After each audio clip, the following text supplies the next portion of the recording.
¿Cómo están mis hermanos? Muy buenos días. Buenos días. ¿Qué dice el calor? Bastante. Quema el calor. Sí. Hermanos, vamos a entrar en calor.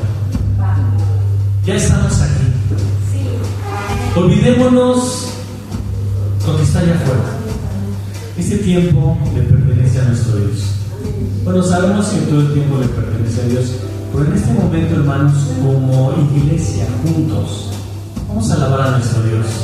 Nunca dejemos de olvidar, hermanos, nunca olvidemos lo que Cristo hizo en la cruz. Valoremos la gracia de Dios. Vamos a ponernos de pie.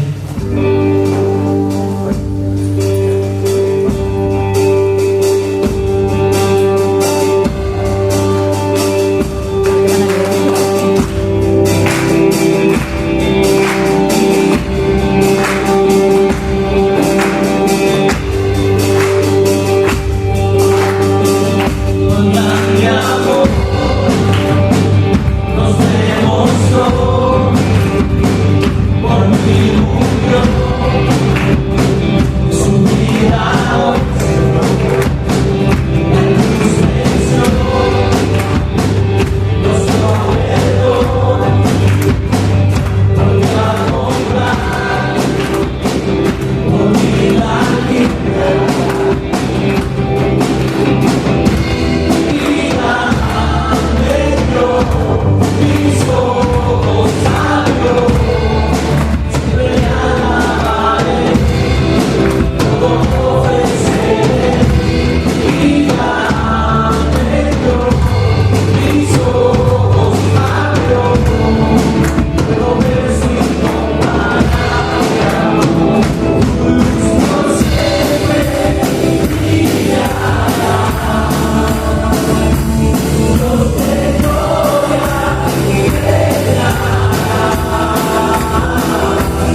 continuamente necesitamos ser limpios porque pecamos delante de Dios.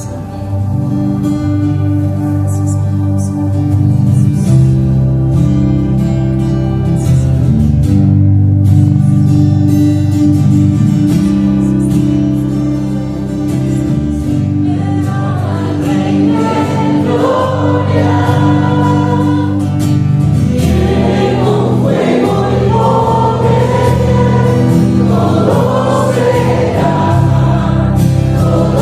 será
Y esos tres varones, Sadrach, Mesach y Abednego, cayeron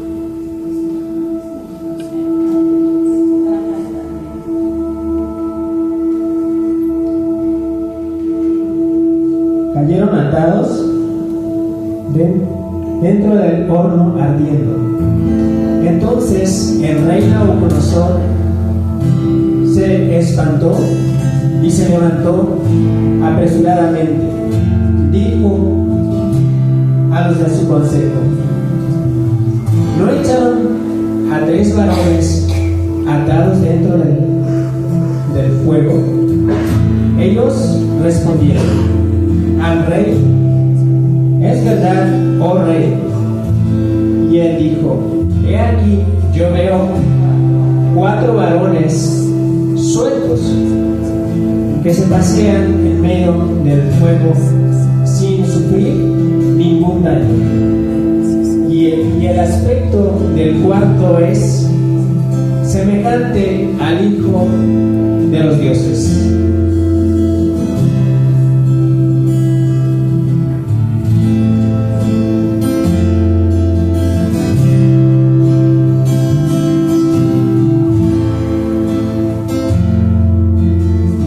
Y extendió Moisés su mano sobre el mar. Hizo Jehová que el mar se retirase por un recio viento oriental toda aquella noche, y volvió el mar en seco y las aguas quedaron detenidas. Maravillas de nuestro Dios, hermanos. Gracia hay cuando pasa por el fuego. Abres caminos donde no lo hay. Al recordar lo que has hecho en mí, lo que un día fui, lo que recorrí, sé que a mi lado siempre está.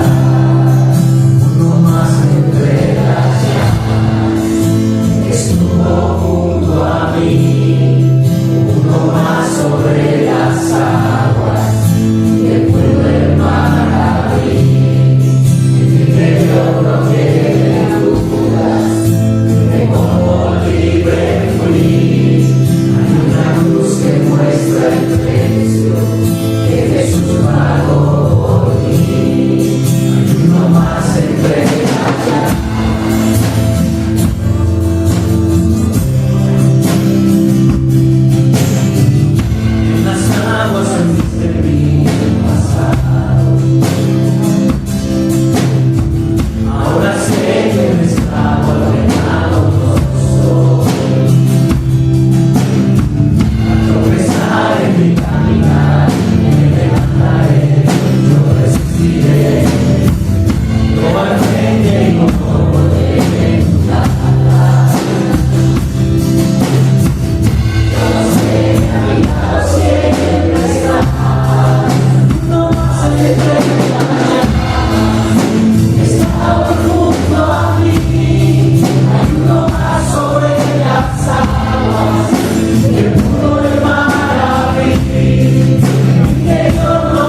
Buenos días, hermanos.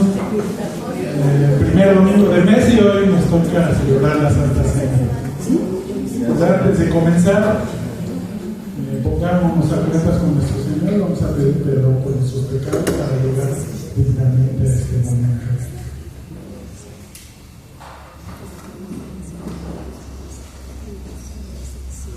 Padre, danos tu perdón, Señor, porque esta mañana queremos llegar ante ti dignamente a la cena. Y, Señor, pues queremos hacerlo de una manera que te honre, que te glorifique, Padre. Perdónanos, Señor, perdona nuestros pecados, límpianos. Y, Señor, pues bendice este tiempo donde recordamos la muerte de tu Hijo. Gracias, Padre, en el nombre de nuestro Señor Jesucristo. Amén. ¿Por qué es necesario llegar dignamente a este momento? La palabra de Dios dice en 1 Corintios 27 al 32: de manera que cualquiera que comiere este pan o bebiere esta copa del Señor indignamente será culpado del cuerpo y de la sangre del Señor. Por tanto, pruébese cada uno a sí mismo y coma así del pan y beba de la copa, porque el que come y bebe indignamente sin discernir el cuerpo del Señor, juicio come y bebe para sí. Por lo cual hay muchos enfermos y debilitados entre vosotros, y muchos duermen. Si pues no examinásemos a nosotros mismos, no seríamos juzgados, mas siendo juzgados, somos castigados por el Señor, para que no seamos condenados con el mundo. Hermanos, es muy claro: si participamos del pan y del vino de manera indigna, seríamos culpados.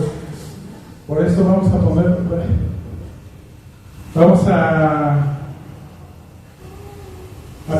Corintios 11, 23 y 24, que dice lo siguiente: porque yo recibí del Señor lo que también os he enseñado, que el Señor Jesús, la noche que fue entregado por el pan, y habiendo dado gracias, lo partió y dijo: tomad, comed, esto es mi cuerpo que por vosotros es partido. Haced esto en memoria de mí. Vamos a orar por el pan y por lo que representa. Dios de gloria, te damos gracias por el plan tan perfecto que enseñaste desde el principio de los tiempos para redimir a la humanidad a través del cuerpo molido de tu Hijo, el cual fue partido, lacerado y humillado por nosotros. Dios, te damos gracias por este pan que simboliza ese amor tan puro y perfecto que llevó al Señor Jesús a la cruz. Ayúdanos a recordarlo hoy y siempre. Te damos gracias en Cristo Jesús. Amén. Amén. Amén. Participemos.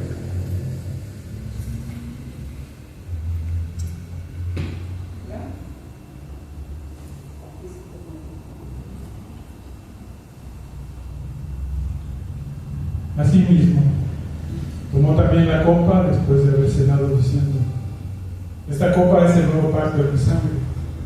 Haced esto todas las veces que la bebiereis en memoria de mí. Vamos a orar por lo que representa la copa.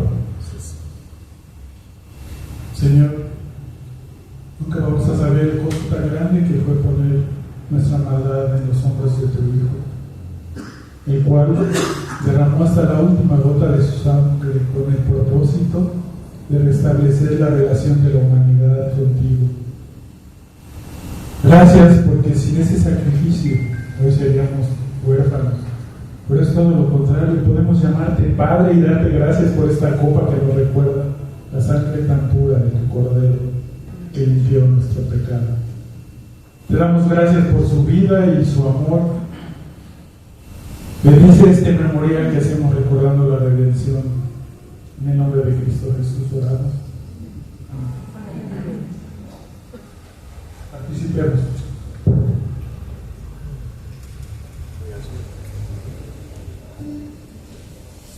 Así pues, todas las veces que comiereis este pan y bebiereis esta copa, la muerte del Señor anunciáis hasta que venga. Iglesia, Jesús no se fue para siempre. Él prometió y volverá. Y su iglesia confía en que así será. Se fue para reinar y volver en el tiempo establecido por Dios. La esperanza cristiana no está solo en un Cristo que murió y resucitó, sino en un Cristo que volverá. ¿Te has preguntado a qué regresa? Primero, regresa para llevarnos a Él, como lo afirma nuestro Señor en el Evangelio de Juan 14, 1 al 3, que dice lo siguiente en la Nueva Traducción Viviente. No dejen que el corazón se les llene de angustia. Confíen en Dios y confíen en mí. En el hogar de mi Padre hay lugar más que suficiente. Si no fuera así, ¿acaso les habría dicho que voy a preparar un lugar? Cuando todo esté listo, volveré para llevarlo, para que siempre estén conmigo donde yo estoy. También regresa para resucitar a los muertos en Cristo, como dice Primera de Tesalonicenses 4:16. Regresa para juzgar al mundo con justicia, así lo dice en 2 Corintios 5:10 y Hechos 17:10. Para derrotar a Satanás, Apocalipsis 20:10. Y lo más importante, hermanos, no regresa ya como el siervo sufriente. En Apocalipsis 19:16, la palabra de Dios dice en la Nueva Traducción Viviente: en la túnica, a la altura del muslo, estaba el título Rey de todos los reyes y Señor de todos los señores. Este versículo muestra que Jesús no vuelve en unidad como en su primera venida, sino regresa en gloria, en poder y en victoria. Su autoridad será pública e innegable y su reinado será universal y eterno. El que fue rechazado y crucificado será reconocido como el soberano supremo de toda la creación. Y es por eso, iglesia, que cada principio de mes celebramos la cena del Señor, porque lo vamos a hacer hasta que vuelva. Amén.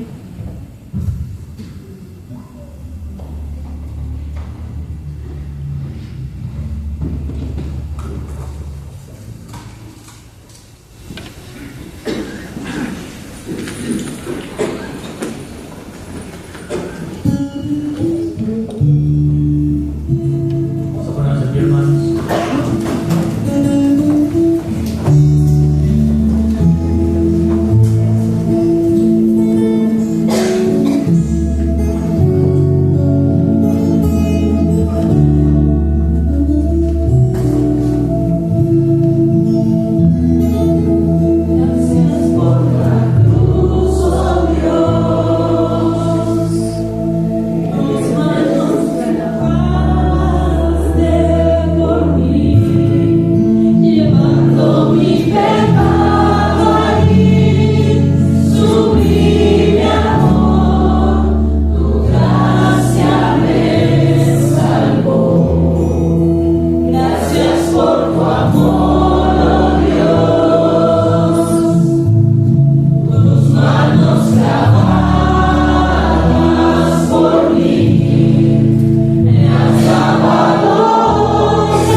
digno de ser glorificado. Tú mereces todo, Señor. La gloria, la honra, todo el honor. Pero también, Señor, tú mereces nuestra obediencia. Y te pedimos perdón, Dios, porque muchas veces fallamos. Aunque tu palabra está ahí, tus enseñanzas están ahí, Señor, pero aún así, Dios, llegamos a fallar. Perdónanos, Señor. Y gracias te damos, Dios, por estos momentos que nos das de alabarte, de agradecer tu nombre, de reconocer quién eres, Padre. Señor, que no demos por asentado tu gracia, que valoremos tu gracia, Dios. Padre, te pido por cada uno de mis hermanos en esta mañana. Abre nuestras mentes, nuestros corazones, no solamente para entender y conocer, sino para obedecer, Señor. En Cristo Jesús te lo agradecemos. Amén. Amén. Nos puede tomar su lugar.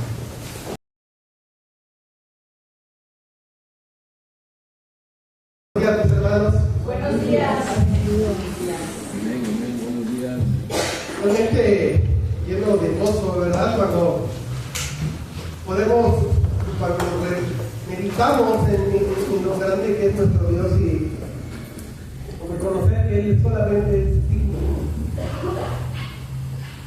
Él es digno y por eso la Escritura está en el orden que está y está en la forma que está. Porque vemos al principio en el libro de Génesis a este Señor creador, a un Dios creador. Y en el último libro de la Escritura vemos a esta creación reconociendo y exaltando el nombre de Dios. ¿Por qué? Porque Él solamente es digno. La semana pasada, si bien recuerdas, terminamos el mensaje del domingo pasado con una pregunta. ¿Te ha cansado el libro de Job después de tanto diálogo entre Job y sus amigos, de trato bla, bla, bla, bla, bla? Creo que algunos de ustedes sí, porque me lo han hecho saber, ¿verdad? Y de repente podemos experimentar en el libro de Job, después de todos estos argumentos que los amigos de Job han dado y el propio Job, experimentamos que es algo de hartazgo, de cansancio, y de alguna forma, ya después de 20 y tantos capítulos, experimentar esta sensación de ya que se calle, ¿no? Pero algo que tú y yo tenemos que meditar es que a veces no nos parecemos a ellos. Muchas veces nos aferramos a querer imponer nuestros puntos de vista y nos volvemos tercos y ya no nos interesa la consejería o el animar a alguien, sino queremos tener la razón y queremos imponer nuestro punto de vista y terminamos cansando a los demás. A la altura de este libro, por donde vamos, debemos ya de haber entendido, tenemos que entender que a pesar de lo que lleguemos a vivir, de todo el sufrimiento, de las situaciones complicadas, de la confusión inclusive que a veces podemos experimentar, siempre hay disponible para nosotros una fuente de sabiduría disponible, de sabiduría divina disponible. Así es que en lugar de aferrarnos y de cerrarnos a querer por la fuerza imponer nuestro punto de vista o nuestra opinión, tú y yo tenemos que aprender a buscar a Dios en los tiempos difíciles o cuando tratamos de animar a alguien. Es así que tú y yo vamos a poder desarrollar una comprensión mucho más profunda de lo que es su soberanía y de lo que es su amor a través de estos momentos de prueba o de consejo a los demás. Nunca queramos dar nuestra opinión. Hablemos de lo que la palabra de Dios tiene para las personas que queremos animar o traer la palabra de Dios a nuestra vida.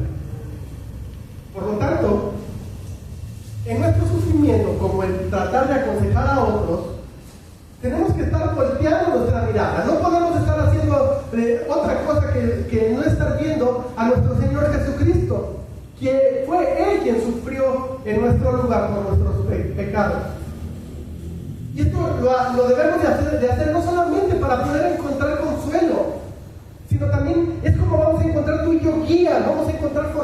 fortaleza en medio de lo que estamos viviendo.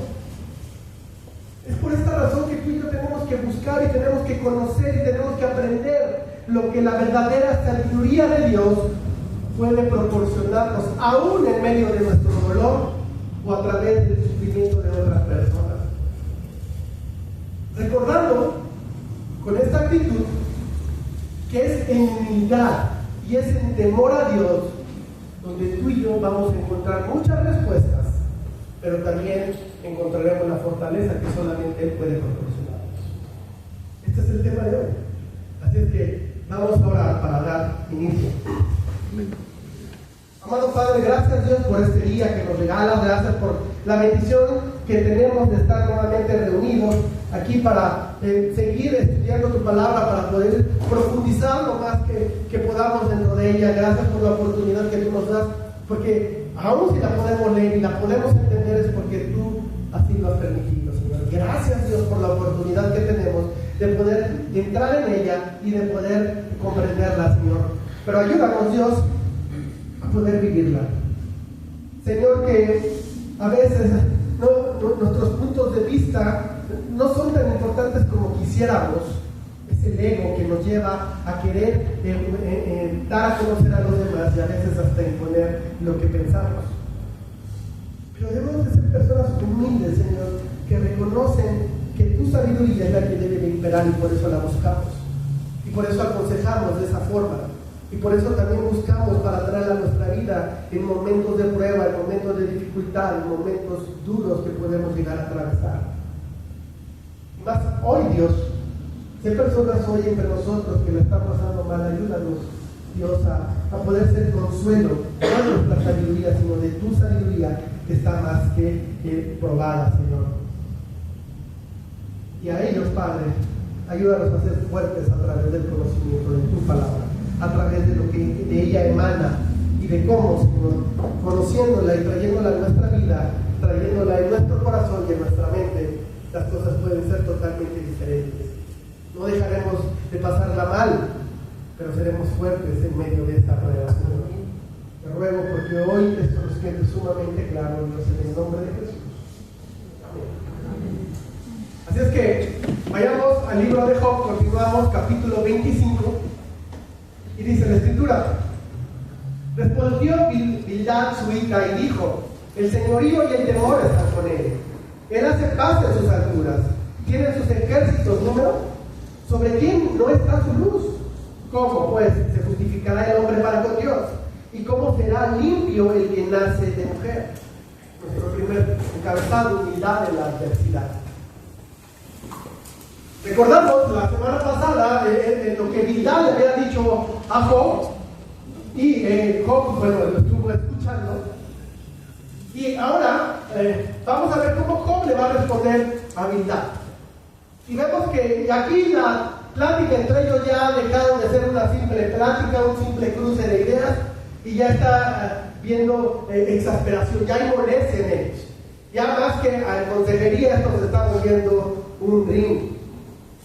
Y el problema de esto es porque de alguna forma hemos estudiado todos estos capítulos y podemos empezar a ver cómo han estado repitiendo los argumentos una y otra vez entre ellos. Y de alguna forma ya se lo han dicho tantas veces que esto ya molestó a Job. Porque algo le están diciendo que de alguna forma Job no entiende y lo tiene muy claro. Y esto es: a Dios le pertenece el señorío y también le pertenece el poder. Y en eso no hay punto de discusión, todos están totalmente de acuerdo. Pero aquí lo que estamos viendo es que los argumentos humanos ya se han agotado. Y quizás si ya has visto este capítulo 25 solamente tiene 6 versículos, quizás por eso. Porque ya no hay argumentos, ya no hay más que decir. Y de hecho, estamos por terminar una etapa del libro, que es la etapa del diálogo entre Job y sus amigos. Vendrán otras etapas en los siguientes capítulos. Por lo tanto, lo que está haciendo Bildad es recordarle a Job es que Dios es un enemigo que es imposible de enfrentar. Y por eso vemos que le está recordando que sus ejércitos son innumerables. Por lo tanto, Bildad le está diciendo a Job: no te puedes fácilmente. Y por eso en el versículo 4, ¿qué le pregunta? ¿Cómo puede justificar el hombre para con Dios? Es decir, Job, ríndete ante Dios, no le vas a poder ganar. Job ya nos ha dicho que ha estado buscando a Dios, pero que sencillamente no lo siente cerca, siente que no lo encuentra. Yo lo estoy buscando, pero Dios no se conecta conmigo. Y este es el verdadero problema que Job tiene. Job entiende perfectamente que nadie puede ser justificado delante de Dios, al menos por sí mismo. Entonces sus amigos se han cansado de decirle una y otra vez: Job, eres un pecador. Y por eso la estás pasando mal. Esta discusión ya acalorada, de alguna forma ya no está tan acalorada, están tan molestos que ya inclusive a lo mejor ya no recuerdan lo que se han estado diciendo. Job ya no lo ha dicho y tiene muy claro que él sabe que no es perfecto, pero también tiene muy claro que lo que está pasando en este momento, esta situación en particular, no es por un pecado en sí mismo. Versículo 5. He aquí que ni aún la misma luna será resplandeciente, ni las estrellas son limpias delante de sus ojos. Cuanto menos el hombre, que es un gusano, y el hijo de hombre también gusano. Podemos entender por lo que está diciendo aquí Job, que quizá, imagínate esta noche sin contaminación, llena de estrellas, está volteando mirada hacia el cielo y ve la mirada que da hacia la luna y observa las estrellas también. Y le dice a Job: tú no estás a la altura de esto. No estás ni siquiera cerca de ellos. Y sabes, ni siquiera ellos, con lo hermosos que están, los que somos un poquito ya andamos por el quinto piso, quizá un poco más, a lo mejor si recuerdas alguna noche estrellada en la Ciudad de México. Y son hermosas. Imagínate en ese tiempo que no había contaminación, cómo han de haber sido las noches. Y le dice: ni siquiera con la hermosura que hay en las estrellas y en la luna están cerca de glorificar a Dios como deberían de hacerlo. Tú que eres un ser humano y eres mucho menos que la luna y las estrellas, si ellas no pueden glorificar a Dios, menos tú, menos el hombre. Entonces, comparando con la belleza de las estrellas y de la luna, el ser humano o el hombre viene a ser como un gusano. Y evidentemente todo este argumento que Bildad nos está dando parece no ser bien malentendido, porque Bildad lo que tiene en su corazón, o al menos lo que ha entendido por parte de Job, es que Job lo que quiere hacer es convencer a Dios de que Dios se ha equivocado. Por lo tanto, Bildad se ha enfocado en enfatizar la relación que hay entre el hombre y el Señor. De alguna forma le está diciendo: tú, Job, eres como un gusano delante de Dios y no tienes derecho ni puedes exigirle absolutamente nada. Pero aquí hay un problema, más allá de que sea cierto. Si aplicamos este mismo argumento que Bildad está diciendo, y que Job es un gusano como cualquier ser humano, pues Bildad entonces ¿qué es? Entonces tenemos aquí un cuadro de un gusano juzgando a otro gusano. Así es que Bildad no tiene derecho de juzgar a Job en la manera que lo está haciendo. Y aquí llegamos al fin del diálogo de Job con sus amigos. El problema y lo triste de esto es que estamos terminando con un diálogo sin ningún tipo de esperanza. No hay nada de bendición en las palabras con las que termina este diálogo. Eres un gusano. ¿Y sabes, Job? Tus hijos también lo eran, por eso se murieron.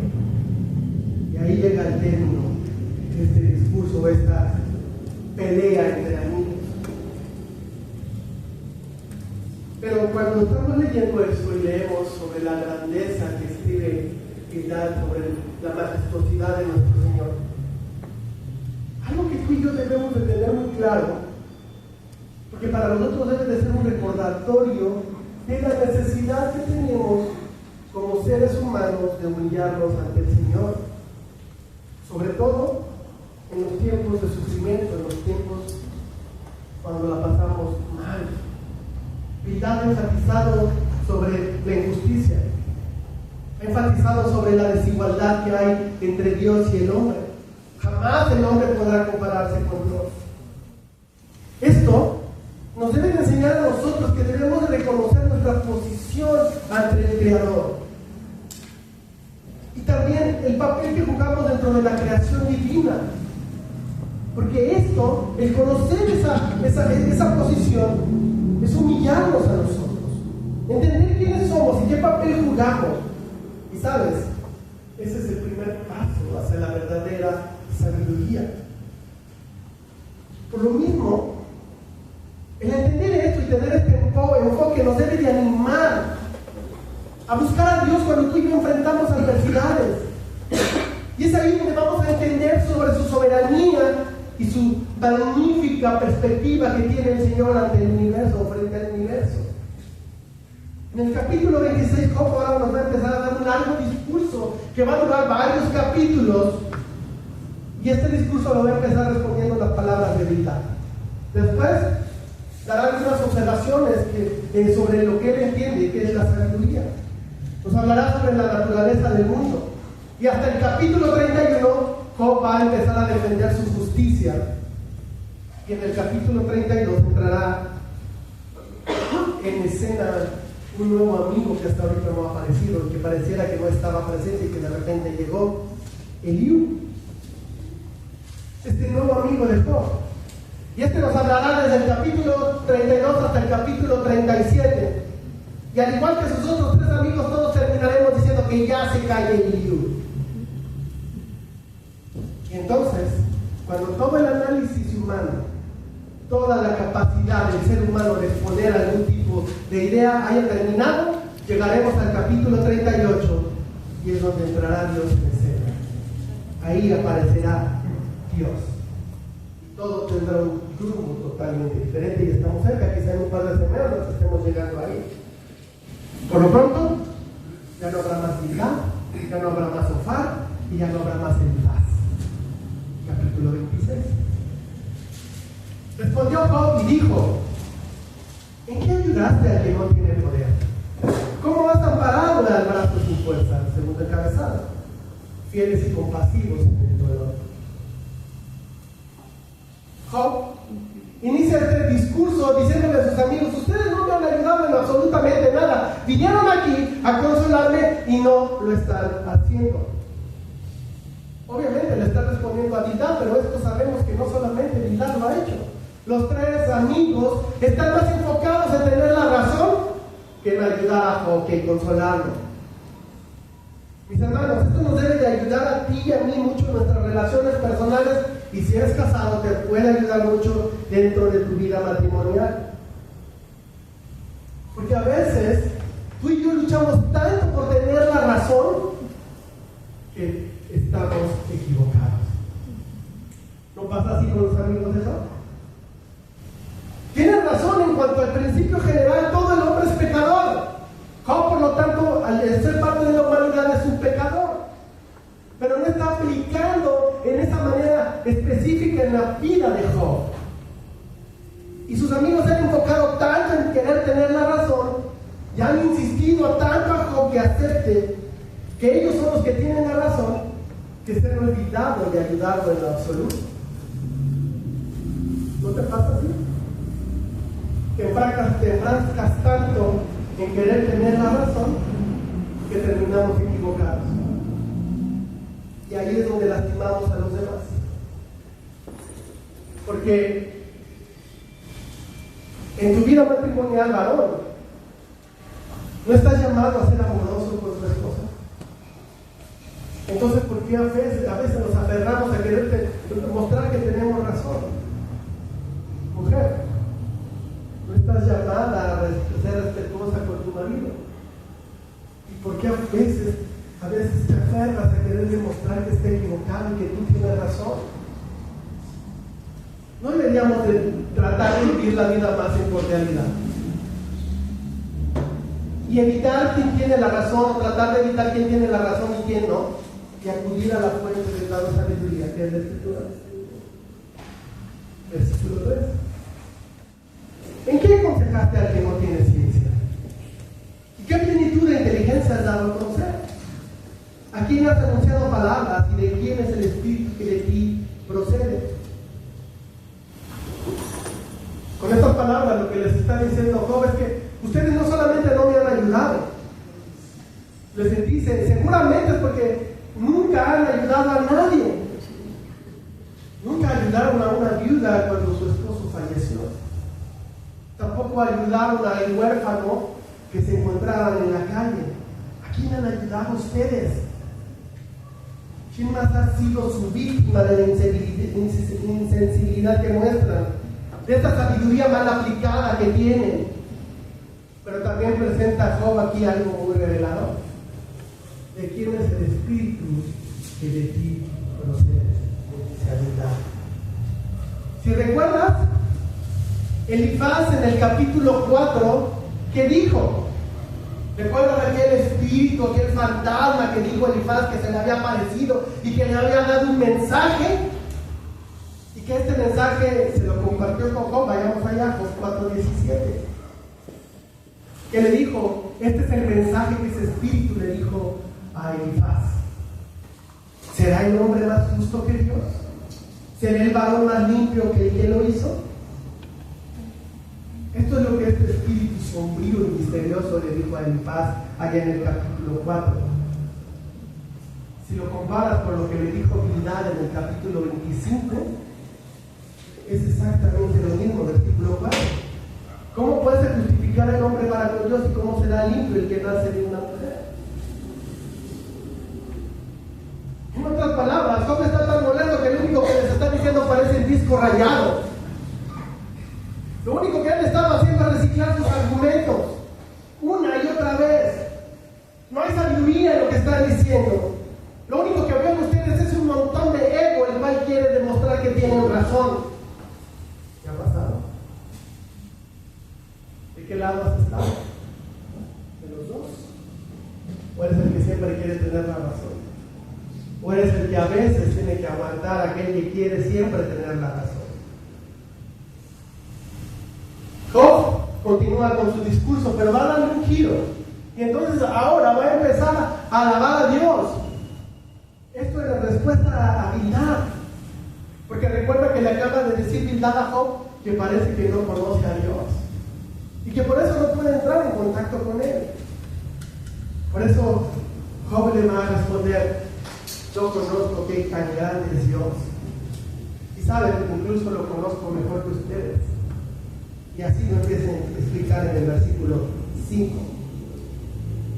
Las sombras tiemblan en lo profundo, los mares y cuanto en ellos mora. El Seol está descubierto delante de él, y el lavador no tiene cobertura. Él extiende el norte sobre el vacío, cuelga la tierra sobre nada, ata las aguas en sus nubes, y las nubes no se rompen debajo de ellas. Él cubre la faz de su trono y sobre él extiende su nube. Puso límite a la superficie de las aguas hasta el fin de la luz y las tinieblas. Las columnas del cielo tiemblan y se espantan a su represión.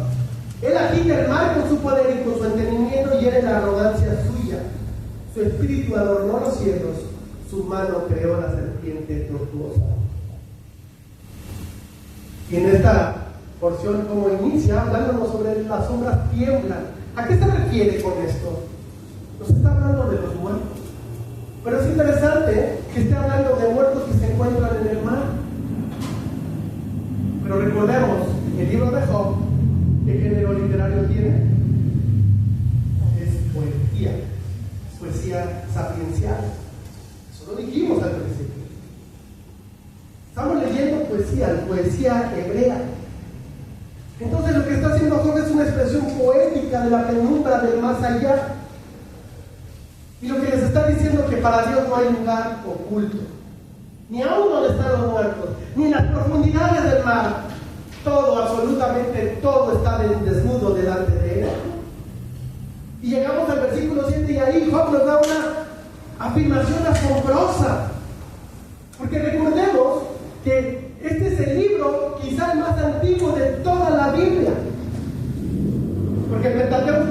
escribir Moisés, pero lo más antiguo después.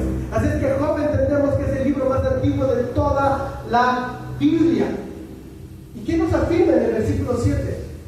Que la tierra cuelga, está suspendida del espacio únicamente, cuelga de la nada. ¿Cómo pudo saber Job esto? ¿Acaso en ese entonces él pudo tomar un cohete, salir al espacio y poder ver que la tierra realmente está sostenida sobre nada? Obviamente no, pero lo tiene muy claro. Y esto contrasta totalmente con las mitologías antiguas que ¿qué decían? Que la tierra estaba sostenida sobre elefantes, o que eran tortugas gigantes que la detenían, que era el Atlas, ¿verdad? Una persona que sostenía el mundo sobre sus hombros.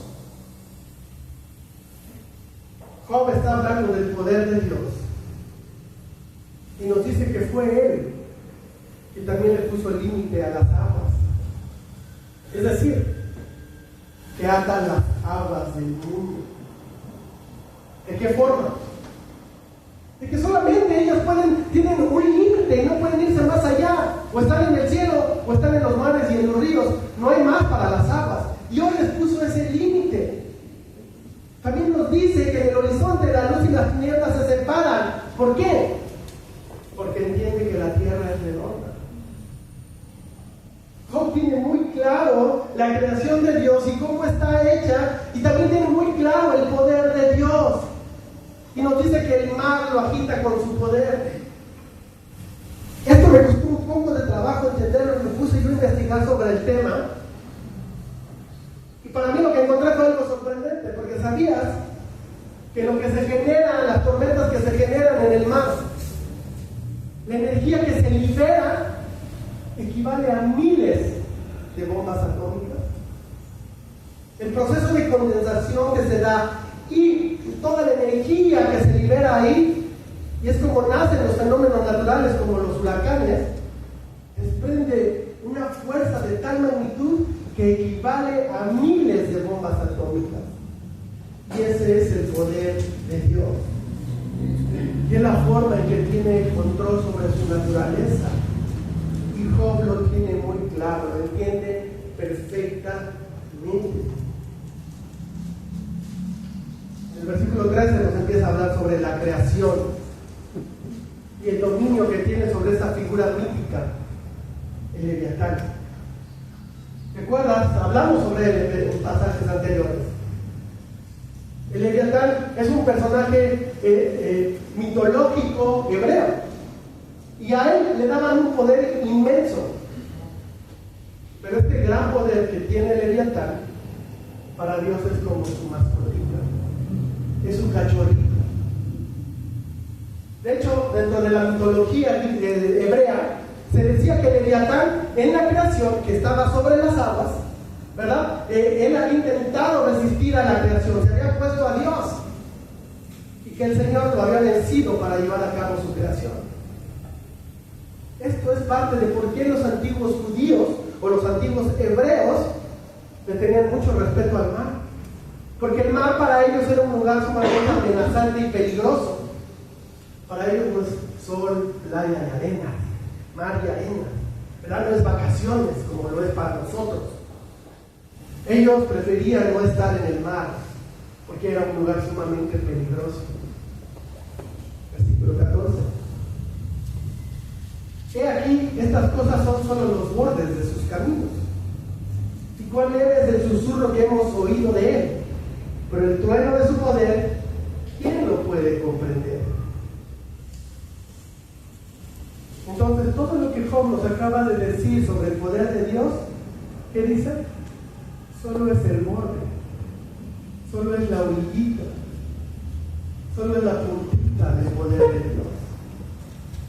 Y por eso termina este capítulo haciendo la pregunta: ¿quién lo puede entender?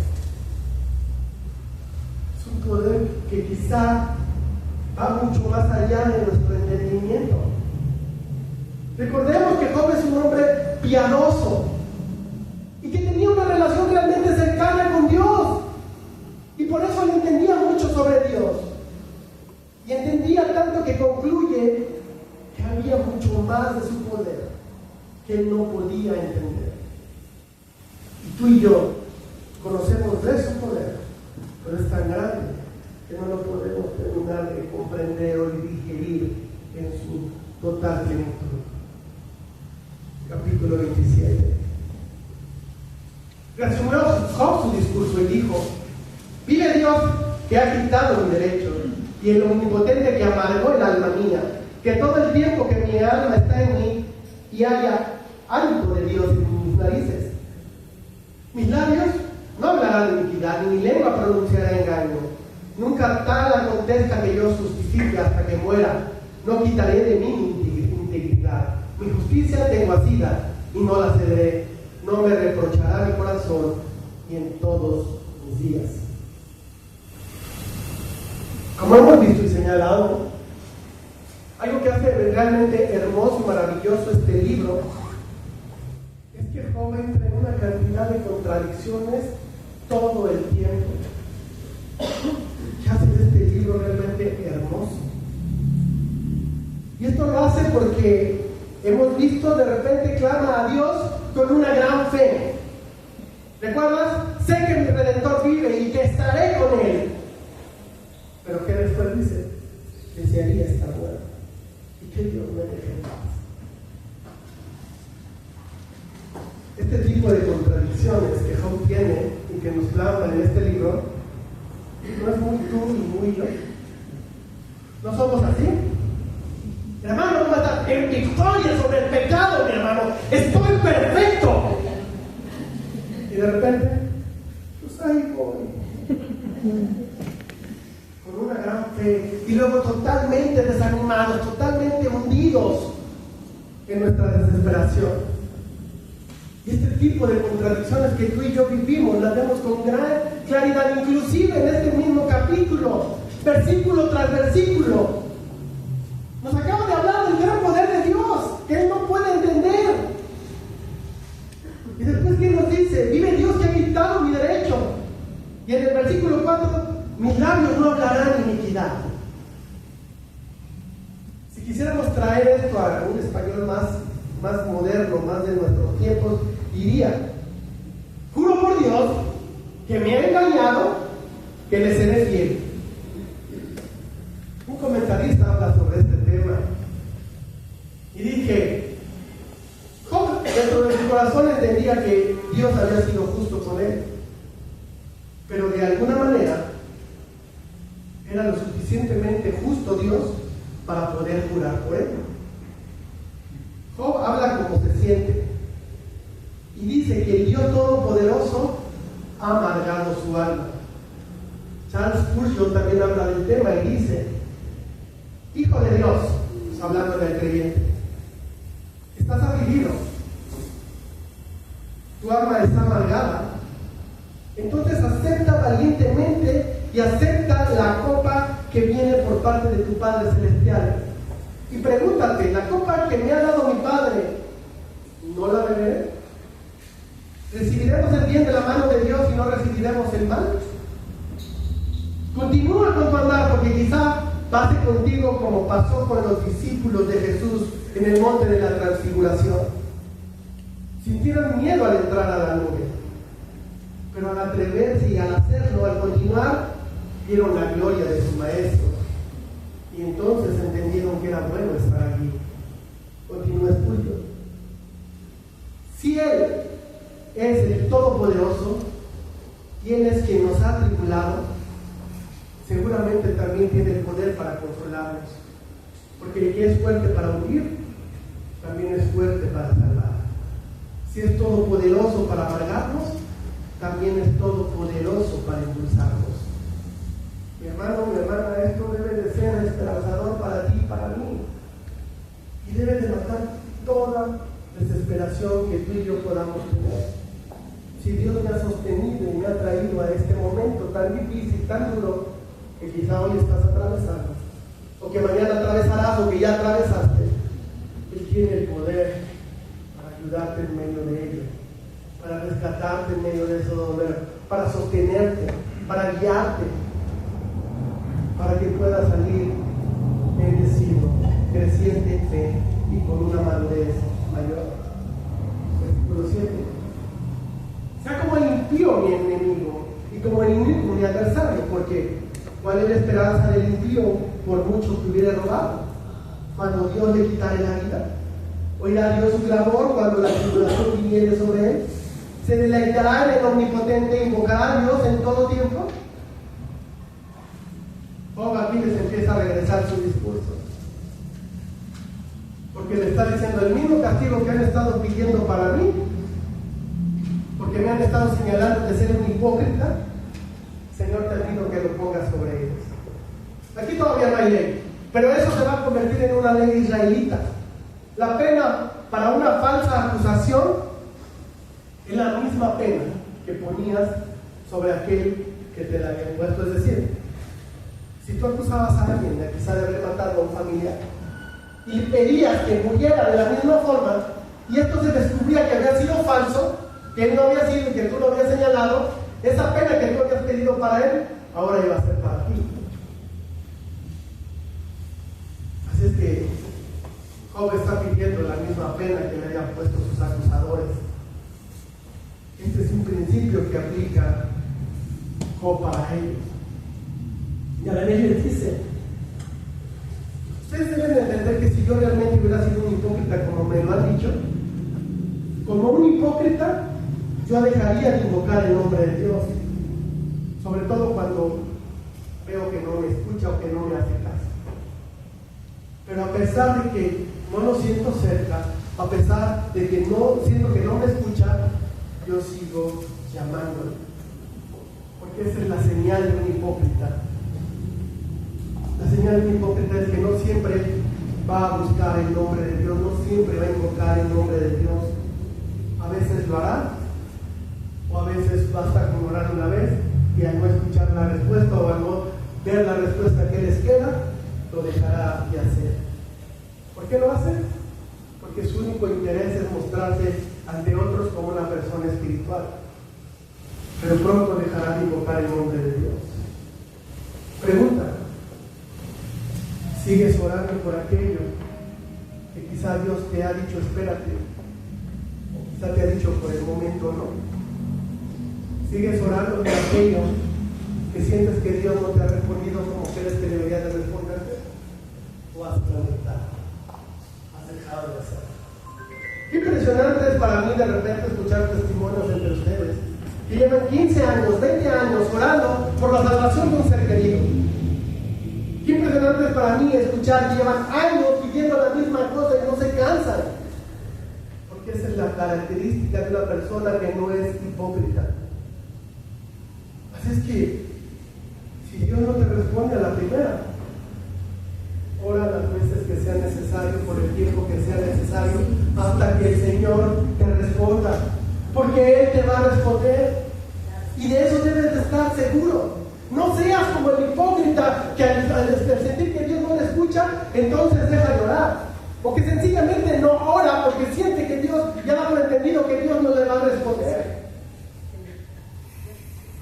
Versículo 11.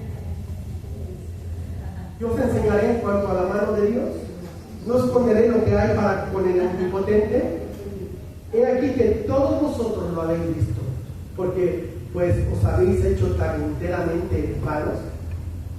¿Se alcanza a saber la frustración que tiene Job con la falta de comprensión de sus amigos? Los amigos de Job afirman conocer los caminos de Dios, pero Job, analizando la situación, él les dice: ustedes están hablando como una persona vana, porque lo único que hay en ustedes es orgullo. Versículo 13.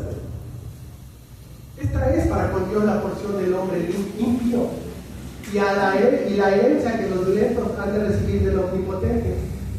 Si sus hijos fueren multiplicados, serán por a la espada, y sus pequeños no se saciarán de pan. Lo que en él quedaren en muerte serán sepultados, y no los llorarán sus viudas, aunque amonte plata como polvo y prepare ropa como lodo. La habrá preparado él, mas el justo se vestirá, y el inocente repartirá la plata. Edificó su casa como la polilla, y como ramada que hizo el guarda. Rico se acuesta, pero por última vez. Abrirá sus ojos y nada tendrá. Se apoderarán de él terrores como aguas, torbellino lo arrebatarán de noche. la eleva el solano y se va, y tempestad lo arrebatará de su lugar. Dios pues descargará sobre él y lo perdonará. Hará él por huir de su mano, batirá las manos sobre él y desde su lugar le librará. Los amigos de Job han estado viendo sufrir y en lugar de consolarlo, ¿qué están diciendo? Tú estás bajo el juicio de Dios porque has pecado, por lo tanto arrepiéntete, Job. Y Job no se ha cansado de estarles diciendo, eso no es cierto. Pero, ¿qué es lo que están haciendo sus amigos? Lo que le están diciendo y lo que acabamos de ver es que de alguna forma Job entiende que lo que le están diciendo es que Job quiere alterar el orden que Dios ha establecido dentro del mundo. Porque recordemos, ellos piensan, Dios emite juicio sobre el malvado y por lo tanto lo castiga y bendice al bueno. Esa es su teología de los amigos de Job. Y de alguna forma, con lo que Job está diciendo, ¿acaso tú te estás atreviendo a decir que Dios está cambiando nomás por ti? Y que entonces Dios no emite juicio sobre los malvados y que no bendice a los justos. Job nunca ha dicho eso, porque él también tiene la misma teología. Él sabe y espera que Dios va a castigar finalmente al hombre malvado, que este no será bendecido. Esto lo vas a leer en el versículo 13. Y por eso empieza a hablar de lo que Dios tiene para el hombre malvado en los siguientes versículos.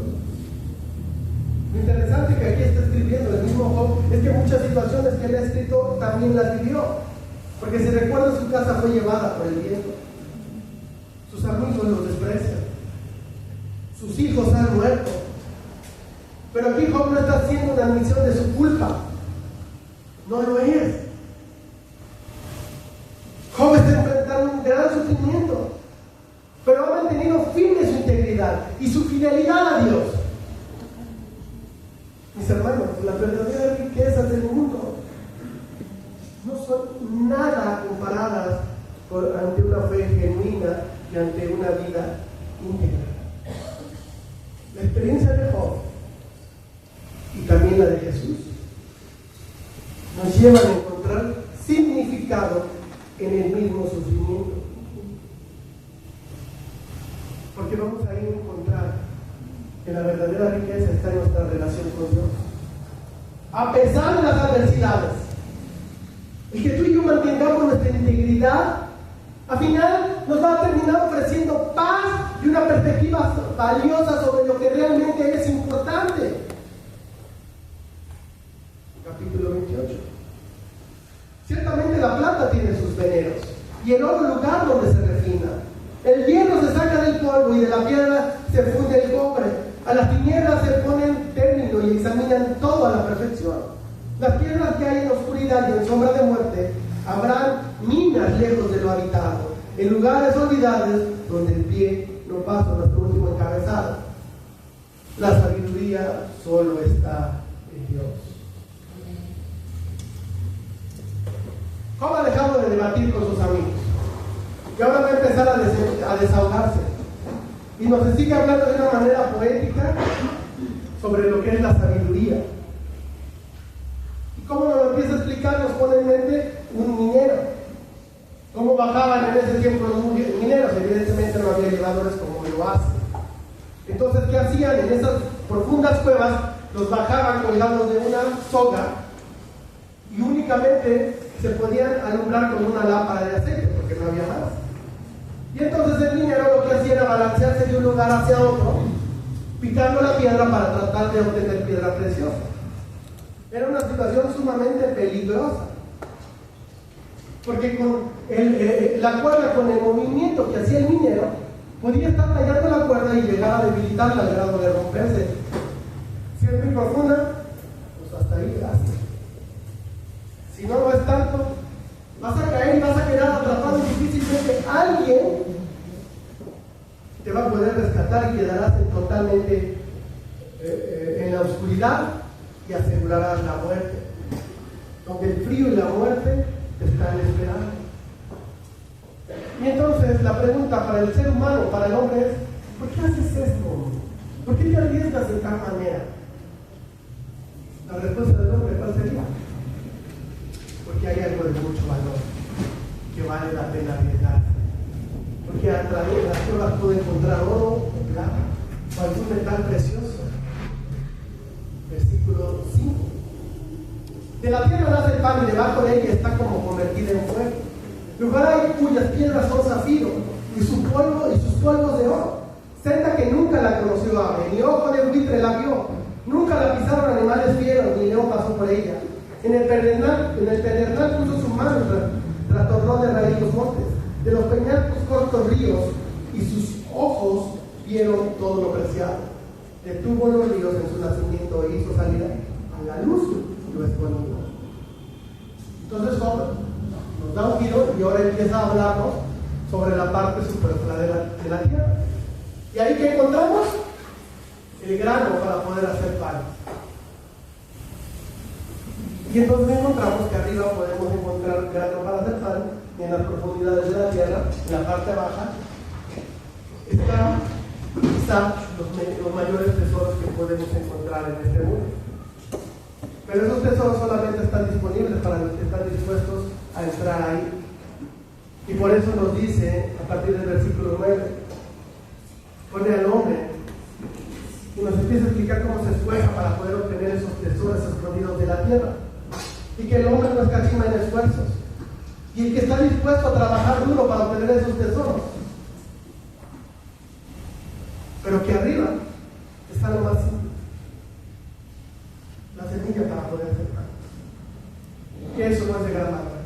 Y que por eso la podemos obtener fácilmente. Y nos empieza a hablar a partir del versículo 12 lo siguiente. Más, ¿dónde se hallará la sabiduría? ¿Dónde está el lugar de la inteligencia? ¿No conoce su valor el hombre? ¿No se halla en la tierra de los vivientes? El abismo dice, no está en mí. Y el mar dijo, ni conmigo, ni se dará por oro, ni su precio será peso de plata. No puede ser apreciada con oro de Ofir, ni con ónice precioso, ni con zafiro. El oro no se le igualará, ni el diamante, ni se cambiará por alhajas de oro fino. No será mención de coral ni de perlas. La sabiduría es mejor que las piedras preciosas. No se igualará con ella topacio de Etiopía, ni se podrá apreciar con oro fino. El punto de Job es que el hombre se la pasa buscando por todas partes algún tipo de beneficio. Y donde más riesgo hay, donde más condiciones peligrosas están, la tierra nos puede proporcionar oro, riquezas. Y que no importa el riesgo de todo ello, el hombre está dispuesto a esforzarse y arriesgarse con tal de obtener esta recompensa de metales preciosos. Pero Job nos está diciendo, pero sabes, todo esto termina siendo algo totalmente fácil contra lo difícil que es encontrar la sabiduría. ¿Tú qué piensas? ¿Es fácil o es difícil? Porque podemos pensar diferente. Porque tú y yo tenemos la sabiduría en las manos. Para nosotros es mucho más fácil. Para ti y para mí es simplemente acudir a la palabra de Dios, es leer la palabra de Dios, y si no lo entiendo, quizás leer un par de libros que me ayuden a entender un poco más sobre la palabra de Dios, y entonces poder tener sabiduría. Pero para Job era más difícil salir a encontrar sabiduría o a buscar la sabiduría que buscar el oro y la plata. ¿Compartes esta idea? ¿Qué dice el abismo? No está en mí. Pero también nos dice que no se puede comprar con oro. Entonces, para Job la sabiduría es algo sumamente difícil de encontrar. Por lo tanto, eso la vuelve más valiosa. Es más valiosa que el oro. Es más valiosa que cualquier metal precioso. Y es interesante porque en este momento que Job está escribiendo esto, ¿cuántos libros de la Biblia se han escrito? Ninguno. Todo esto lo está hablando Job porque Dios se lo ha revelado y lo puso en su mente. Y está poniendo en mente ejemplos de la naturaleza. Para ti, para mí es mucho más fácil acudir a la sabiduría y encontrarla. Porque como ya lo dijimos, la tienes en las manos. La palabra de Dios. Pero para Job no fue así.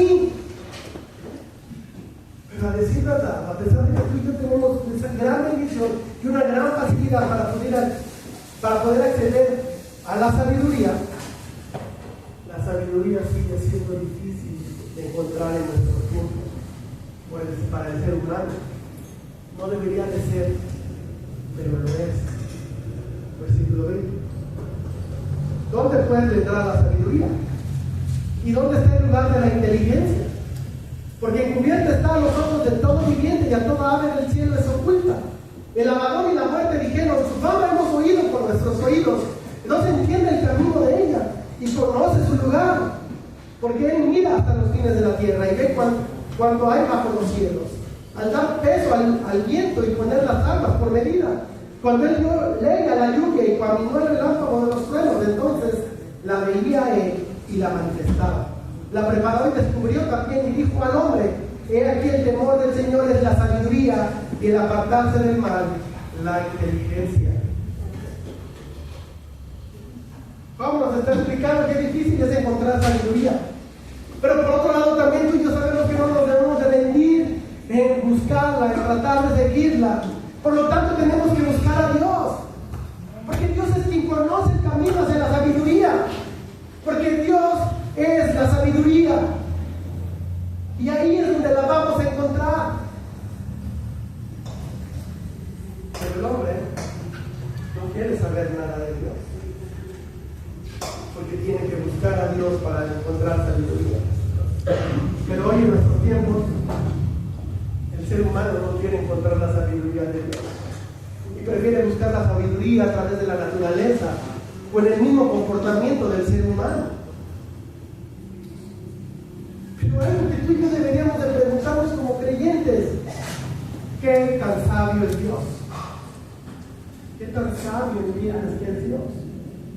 ¿Y qué tan poderoso es en sabiduría? Job nos dice en el versículo 25, si Dios puede pesar el viento, eso significa que es muy inteligente. Si puede distribuir correctamente las aguas por toda la tierra, eso significa que es sumamente inteligente. Pero no solo eso, le dio una ley a la lluvia y le dio un camino a los rayos. ¿Esto qué significa? Que Dios no solamente tiene poder, también tiene la sabiduría para poder dirigir todo, y esto significa que es sumamente inteligente.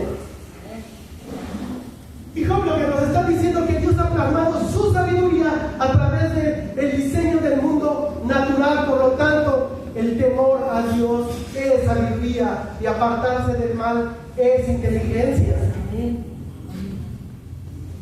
Por lo tanto, estar en sabiduría es estar en una relación adecuada con Dios. Job lo llama temor a Dios. Y eso se muestra en una vida que se aparta del mal. ¿Quieres mostrar tu temor a Dios? Apártate del pecado. Lucha y esfuérzate por ello. Pero esto no es algo que solamente Job nos deja esta idea. El salmista en el Salmo 111, versículo 10 nos dice: el principio de la sabiduría es el temor de Jehová. Buen entendimiento tienen todos los que practican sus mandamientos. Su loor permanece para siempre. Mis hermanos, si la sabiduría la pudiéramos obtener solamente con el esfuerzo humano, con el ingenio humano o con la energía humana, que por cierto, el ingenio humano, la sabiduría humana y la energía humana se alcanza para obtener metales preciosos, pero no alcanza para obtener la sabiduría de Dios. La única forma que tú y yo vamos a poder tener la sabiduría de Dios es con el temor al Señor. Por lo tanto, tú y yo debemos de tener una buena relación con Él, una relación correcta. Esto se vuelve esencial para obtener sabiduría. Y esto es precisamente lo que les faltó a los amigos de Job. Porque analizaron la situación de Job con conocimiento, porque la conocían, pero no la analizaron con sabiduría. Tenían las ideas correctas, pero las aplicaron mal. No tuvieron la sabiduría para poderlas aplicar correctamente con Job. Esta afirmación nos debe dirigir a honrar y a reverenciar profundamente a nuestro Señor. Porque esto nos habla de que la auténtica comprensión y la guía en medio de nuestros momentos dolorosos solamente las vamos a encontrar en Él. Así es que es a través de nuestro dolor donde tú y yo tenemos que reconocer humildemente su poder y su amor infinito. Y al hacerlo, entonces seremos conducidos a la sabiduría que fortalecerá nuestro espíritu, y entonces sí nos otorgará una paz verdadera y duradera. El temor de Dios es tener una respetuosa confianza en su poder y en su carácter. Esto es totalmente contrario a la ansiedad y a la culpa. ¿Qué hay más en ti? Confianza en Dios o ansiedad y culpa. Esto nos va a llevar a promover una relación seria realmente con Dios. Y nos llevará a rechazar el pecado. Y entonces serviremos de una manera reverencial, motivados por sus obras. Así sea en nosotros, mis hermanos. Vamos a orar. Amado Padre, gracias, Señor, porque una vez más tu palabra nos confronta de una manera fuerte, Señor. Pero Dios, ayúdanos a anhelar la sabiduría, porque como tú nos lo muestras en tu palabra, es algo de inmenso valor. Y que es tan inmenso y no lo podemos comprender, que por eso no lo entendemos y por eso a veces lo llegamos a rebajar de tal manera. Señor, haz esta iglesia una iglesia sabia, que tiene una relación cercana contigo, que te honra, que te glorifica, que realmente se esfuerza por alejarse del pecado y que lucha por ser personas que caminan en santidad, en esa santidad progresiva que va avanzando cada día más para poder mostrar cada día mejor el carácter de tu Hijo Jesús. Señor, ayúdanos, porque nos reconocemos como incapaces por hacerlo por nosotros mismos. Y por eso te rogamos, Señor, que tu Santo Espíritu que mora en nosotros nos esté constantemente recordando y redarguyendo quiénes somos. Y que esto nos permita analizarnos y alejarnos del mal. Señor, no queremos sabiduría para vanagloriarnos. Queremos sabiduría para poder entender mejor quién eres tú, para tomar las mejores decisiones en nuestra vida. Y aquel de nuestros hermanos que pudiera caer, podamos regresarnos nuevamente a tus senderos, Señor. Padre, danos humildad para poder entender esto. Y que nuestro anhelo, más allá de preocuparnos por lo que vamos a vestir o por lo que vamos a comer o por lo que queremos ganar, sea en cómo te podemos honrar más y mejor, a través de una vida que se esfuerza y que lucha por amar a su prójimo y por amarte a ti, Señor. Y que porque te ama a ti, ama a su prójimo, y porque ama a su prójimo, te ama a ti, Señor. Algo que no podemos dividir, porque una cosa nos lleva a la otra. Que esto sea una realidad en esta iglesia, en cada uno de los miembros de esta iglesia. Ayúdanos, Dios, a poder hacer buen testimonio y a poder llevar una vida en sabiduría, en humildad y en amor a ti, bendito Padre. Oh, mi Señor, te necesitamos, Dios, que esto no lo podemos hacer nosotros solos. En el nombre de Jesús, bravo, te ruego por ayuda. Amén.